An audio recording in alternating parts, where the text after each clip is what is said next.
더 메시지 시즌2에 오신 여러분들을 환영합니다. 저는 소울브리지 교회 반성환 목사입니다. 오늘 함께 말씀을 읽고요, 하나님의 말씀을 나누도록 하겠습니다. 너희는 세상의 빛이라. 산 위에 있는 동네가 숨겨지지 못할 것이요 사람이 등불을 켜서 말 아래에 두지 아니하고 등경 위에 두나니 이러므로 집안 모든 사람에게 비치느니라. 이같이 너희 빛이 사람 앞에 비치게 하여 그들로 너희 착한 행실을 보고 하늘에 계신 너희 아버지께 영광을 돌리게 하라. 제약이 창의를 만든다. 제약이 창의를 만든다라는 주제로 함께 말씀을 나누려고 합니다. 저는 안산에 있는 동산교회에서 7년간 청소년 사역을 했습니다. 청소년들을 매주 만나면서 하나님의 말씀을 전하는데요. 한 가지 솔직히 짜증나는 일이 좀 있었습니다. 제 성격이 굉장히 직설적인데 말씀을 전하는데 변화가 되지 않는 거죠. 또 질문이 생기면 답을 찾아야 되는 성격입니다. 고민을 했죠. 말씀이 잘못된 것인가 내가 잘못된 것인가. 저는 진짜 열심히 했습니다. 교회에서 자면서 아이들을 학교를 찾아가고 어떻게든 말씀을 전하고 변화를 일으키고 싶어서. 왜냐하면 아이들의 변화가 결국에는 저의 그 성공, 그 사역자로서의 커리어라고 생각했기 때문에 최선을 다했습니다. 그런데 중학생들, 외계인들이라 칭하는 그들은 변화되지 않죠. 그러면서 저는 한 가지 생각이 들었습니다. 그 복음학교의 사명자로 섰는데 그 사명자로서 하나님이 살아계신가, 그 복음의 이야기의 주인 예수 그리스도가 과연 지금도 실제 하시는가에 대한 부분에 대해서 짚고 넘어가야 할 필요가 있었습니다. 10년 전에 개척을 했습니다. 돈 한 푼 없이 와이프를 시월드로 보내고 돌된 아들과 함께 거친 세상으로 나왔죠. 10년이 지난 지금 저는 여러분들에게 말씀드릴 수 있습니다. 복음은 실제입니다. 그리고 우리의 삶에 실제합니다. 복음의 실제가 우리의 삶에 실제되는 일은요, 여러분, 저의 행위는 아무런 상관이 없습니다. 그저 여러분 15절의 말씀처럼 등불을 켜서 말 아래 두지 않고 등경 위에 두는 그 순종, 아주 작은 그 순종, 지금 이 순간 우리가 예배할 때 하나님을 바라보고 하나님 앞에 부르짖는 그 부르짖음이 여러분 다였습니다. 너희는 먼저 그의 나라와 그의 의를 구하라 라고 말씀하실 때 여러분, 그의 나라와 그의 의입니다. 의는 우리가 할 수 있는 것이 아무것도 없습니다. 그런데 그 일들을 하는데 모든 것을 더하시는 하나님을 경험하게 됩니다. 그 경험이 쌓여서 오히려 더 하나님을 향해서 오히려 더 세상에 도전할 수 있는 마음이 생기는 것들을 보게 되는 거죠. 거리에 나왔습니다. 여러분, 개척했더니 사람이 아무도 없습니다. 여러분, 교회에, 개척교회에 사람이 오지 않습니다. 거리로 나갔죠. 많은 분들이 지금도 묻습니다. 아이들이 교회에 오지 않아요. 아이들을 위해서 교회에 다 세팅해놨는데. 제가 반대로 묻습니다. 여러분들이 그들이 있는 곳으로 가면 안 될까요? 학교로 가면 안 될까요? 거리로 가면 안 될까요? 캠퍼스로 가면 안 될까요? 목사님, 아이들이 싫어합니다. 학교에서는 학교에 들어오는 것들을 싫어합니다. 예, 아니요, 그렇지 않습니다. 지금도 아이들의 문제와 그들의 상황 속에 하나님이 필요한 곳은 그곳입니다. 하나님은 항상 우리의 실패의 자리에 계셨고, 하나님은 항상 우리의 일상 가운데 찾아오셨던 것들을 기억하는 여러분이 될 수 있기를 소망합니다. 그렇게 걸어왔습니다. 거리에 나가서 만날 수 있는 아이들은 아무도 없었습니다. 캠퍼스에 갔더니 저를 거절합니다. 다음에는 제가 거절함을 거절했습니다. 그래서 이제 타겟을 바꿨습니다. 거리에 저에게 유일하게 말을 걸어주는 친구들은 위기 청소년들 뿐이었습니다. 할렐루야. 그래서 위기 청소년들에 다가갔습니다. 목사인데 밥 먹자.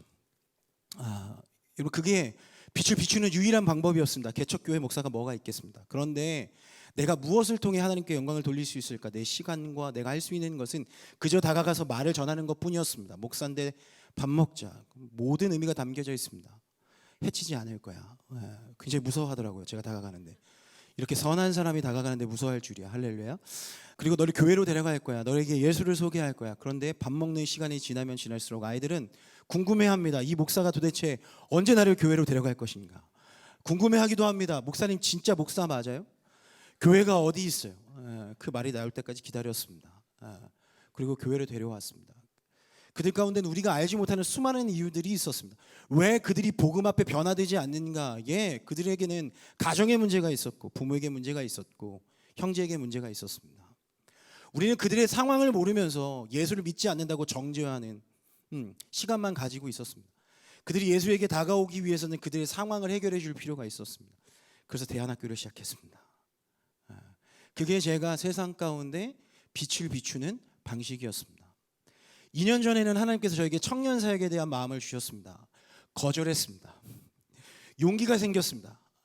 하나님, 8년 동안 위기 청소년 사역을 했습니다. 여러분 그 일이 어떤 일인지 모르시죠? 밤낮이 없는 일입니다. 잠자고 있는 저희 아내에게 집 나온 여자아이를 들이미는 여러분 말도 안 되는 사역의 일들이 있었습니다. 그런데 하나님 그 아이들보다 더 힘든 무너진 캠퍼스에 가서 사역을 하라고요? 하나님 거절하겠습니다. 근데 여러분 거절이 되나요? 아니요. 계속해서 하나님께서는 캠퍼스에 대한 마음을 주셨습니다.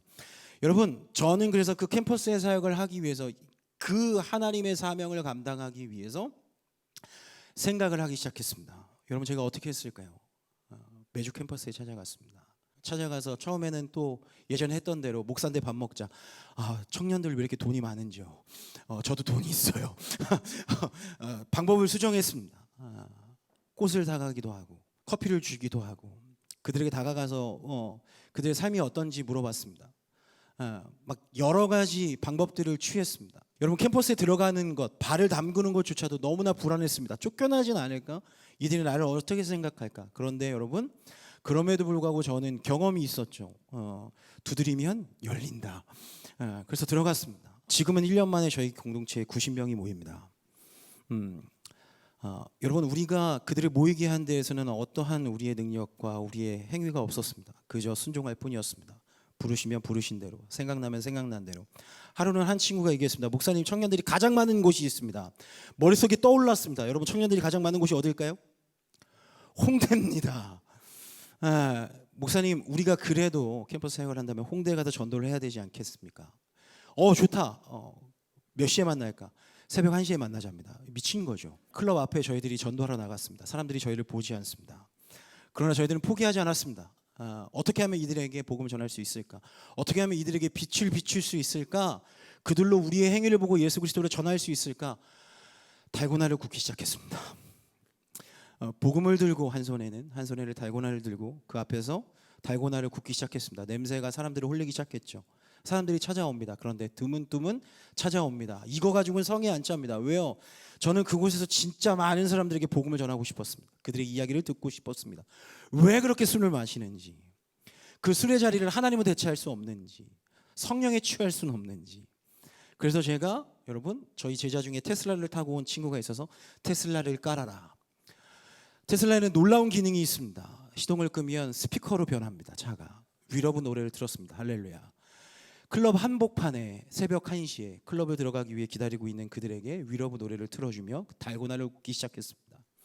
사람들이 찾아옵니다. 앉아서 달고나를 굽는 동안 여러 가지 컨텐츠를 준비했습니다.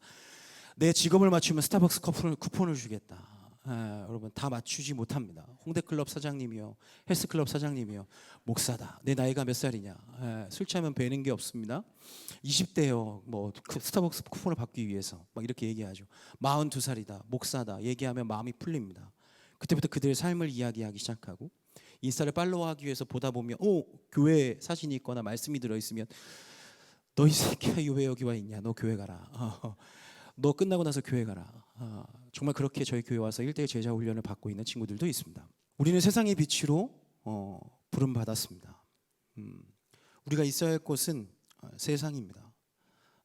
그러나 그곳에서 우리는 각기 다른 모양으로 하나님의 영광을 위해서 살아갑니다. 어떤 이는 선생님으로, 어떤 이는 직장인으로, 어떤 이는 정치, 경제, 사회 여러 분야에서 각자의 역할로 살아갑니다. 그런데 우리가 그 역할을 감당하는 것이 중요한 것이 아니라 그 역할을 통해 어떻게 하나님 나라의 영광을 드러낼 것인가, 빛을 드러낼 것인가가 우리의 삶의 가장 중요한 부분이라는 생각이 듭니다. 여러분, 많은 이들이 지금 굉장히 혼란스러운 시대를 살아가고 있습니다. 그 혼란스러운 시대를 살아가는 이들에게 기다려서는 그들에게 복음을 전할 수 없습니다. 온 유대와 사마리아 땅끝까지 이르러 내 증인이 되리라. 예수님도 이 땅에 오셔서 성전에 머물지 않으셨습니다. 예수님은 주일날 11시 우리가 예배드리는 그곳에만 머물지 않습니다. 세상 어디에도 계십니다. 가장 힘들고 가장 고독한 상한 심령을 가지고 아파하는 이들에게 예수님이 필요합니다. 그들에게 예수님을 전할 수 있는 방법은 바로 우리의 신앙 고백, 우리의 삶의 고백들, 태도들. 여러분, 다니엘서 1장을 보면 흠이 없고 아름다운 용모를 가진 수많은 이들이 있습니다. 그들에게 바벨론의 언어와 학문들을 가르치죠. 수많은 이들이 하나님의 백성으로 자라왔지만 그곳에서 그 스킬들을 배우기 위해서 집중합니다. 왜요? 그렇게 해야만 살아남을 수 있고 그렇게 해야만 바벨론에서 인정을 받을 거라는 생각을 합니다. 그런데 뜻을 정한 사람들이 있죠. 스킬보다는 태도, 하나님 앞에서의 그 바른 태도, 신앙인으로서의 태도. 그 태도는 그냥 일어나지 않습니다. 우리의 삶에 복음을 전할 수 있는 순간들이 찾아옵니다. 내 주변에 있는 친구에게, 가족에게, 부모에게. 근데 찰나에 찾아옵니다. 그 순간을 놓치지 않으려면 여러분 우리는 준비하고 있어야 합니다. 그러니 말씀 보십시오. 사복음서를 읽으시면 됩니다. 요한복음 읽으십시오. 마태복음 읽으십시오. 다시 요한복음 읽으십시오. 그리고 마가복음 읽으십시오. 요한복음 읽고 누가복음 읽고 요한복음 읽으십시오. 그 사복음서를 읽고 예수 그리스도를 볼 때 나를 발견할 수 있습니다. 아멘이십니까? 이 땅에서 내가 살아가야 하는 이유를 발견할 수 있습니다. 내가 왜 이 자리에 있는지, 내가 왜 이 고초를 당하고 있는지, 내가 왜 이 수모를 당하고 있는지, 그 이유를 우리는 이 사복음서를 통해서 알 수 있습니다. 그 수모를 통해서 예수 그리스도를 드러낼 수만 있다면 여러분 우리는 얼마든지 그 길을 의도적으로 내가 걸어갈 수 있는 것이죠. 여러분 그것이 선행되지 않는다면 여러분 지금 당장 여러분이 하는 모든 것들을 멈추시고 말씀 앞에 서는 여러분이 되기를 소망합니다. 여러분 지금 우리나라 다음 세대들에게는 수많은 문제들이 있습니다. 여러분 우리나라 대학 입시가 전 세계적으로 가장 유명하죠. 예전에 오선행이었습니다. 오선행이 뭔지 아시나요? 초등학교 5학년 때 의대반에 들어가지 못하면 의대 가기 쉽지 않습니다. 수능 4개 틀리면 여러분 의대 못 갑니다. 근데 그것이 이제 바뀌었습니다. 7선행 들어보셨나요? 만 6세반, 7세반이 대치동에 50개가 넘게 생겼습니다. 그거 아세요? 중학교 1학년 영어 과정을 만 6세 아이들이 지금 배우고 있습니다. 이유는 하나입니다. 여러분 내신이 다음부터 등급이 바뀌어요. 목사님이 왜 그런 얘기 하시나요? 여러분 우리 아이들은 이것 때문에 정신이 없습니다. 그래서 예수를 망각합니다. 십자가를 볼 힘이 없습니다. 그래서 제가 사역자들에게 얘기합니다. 입학 설명회 가서 듣고 애들에게 얘기해줘라. 네가 얘기해줘야 그 시간을 아껴서라도 성경 본다. 9등급이 5등급으로 바뀝니다. 여러분 어떤 뜻인지 아시나요? 과거에 1등급에 있는 아이들이 2.5배가 늘어나는 거죠. 의대 정원보다 많습니다. 그러면 대학에서는 이들을 분별할 수 있는 분별력이 사라지죠. 어디 성적을 볼까요? 고등학교 때 분별을 못한다면 중학교 때 성적을 보겠죠. 그러니 아이들이 초등학교 5학년 때 고등학교 선행을 하던 걸 만 6세 아이들이 그 꼬맹이들이 중학교 1학년 영어를 합니다. 놀라운 건 저보다 잘합니다. 우리보다 잘합니다. 그만큼 부모들이 교육에 열심을 내고 있는 거죠. 복음과 무슨 상관이 있습니다. 여러분 기독교는 성경적이어야 하고 동시대적이어야만 합니다. 문화에 저항하고 문화에 참여하는 것이 중요한 것이 아니라 그 문화를 들어가서 그 문화를 이끌어가는 것이 우리 기독교 문화여야 되는 줄로 믿습니다. 예전엔 고등학교가 되면 애들이 교회에서 사라졌습니다. 이제는 초등학교 때부터 아이들이 사라질 겁니다. 여러분 그들에게 우리는 외칩니다. 예수가 우리 인생의 주인입니다. 지금 우리 아이들은 뭐라고 하고 교회를 떠났습니까? 고등학교 때만 내가 하나님이 아닌 입시에 집중하겠습니다. 이젠 초등학교 때부터 아이들이 사라집니다. 여러분 우리는 이야기해 줘야 합니다. 우리의 인생의 참된 주인인 하나님 앞에 입시의 수준으로 살아가는 것이 아니라 하나님의 자녀로서 살아가는 것, 나의 의와 나의 나라를 위해서 공부하는 것이 아니라 하나님의 나라와 하나님의 의를 위해서 공부하는 방법, 여러분 그것을 통해서 세상 사람들이 주를 발견하게 되는 그런 시간들이 오게 될 줄 믿습니다. 다시 한번 말씀을 읽어드리죠. 너희는 세상의 빛이라. 복음을 가진 사람들은 여러분 우리 안에 열정이 살아납니다. 말릴 수 없습니다. 산 위에 있는 동네가 숨겨지지 못합니다. 그래서 우리 교회는 언덕에 있어야 합니다. 저는 십자가를 만들지 않았습니다. 저희 청년들에게 계속해서 소위 말하는 가스라이팅을 하고 있습니다. 너가 십자가다. 십자가가 뭐가 필요하냐? 어차피 보지도 않는다. 그런데 네가 십자가다. 너가 메신저고 너가 하나님의 네온 사인이다. 너의 삶을 보고 그들이 하나님을 발견하게 된다. 제발 너의 삶을 보고 사람들이 질문할 수 있었으면 좋겠다. 너 왜 즐겁니? 너 왜 행복하니? 너 왜 이 상황에서도 힘이 빠지지 않니? 예수님 때문이다. 말씀 때문이다. 하나님이 나의 죄를 용서하셨다. 용납하셨다. 하나님 나의 인생의 소망 되신다. 여러분, 저는 저희 교회를 통해서 그 일들을 어떻게든 메시지를 전달하기 위해 노력합니다. 성성의 교회에 이렇게 개척하고 그곳에 팝업도 하고요, 질문의 밤도 하고요. 어쨌든 세상 가운데 방황하고 있는 이들에게 빛의 역할을 감당하기 위해서 노력하고 있습니다. 자, 여러분들에게 질문하기를 원합니다. 여러분은 어떻게 세상 가운데 빛을 비추고 계십니까? 일주일에 여러분의 일상 가운데 어떻게 여러분 주변에 있는 이들에게 말씀의 빛을 비추고 계십니까?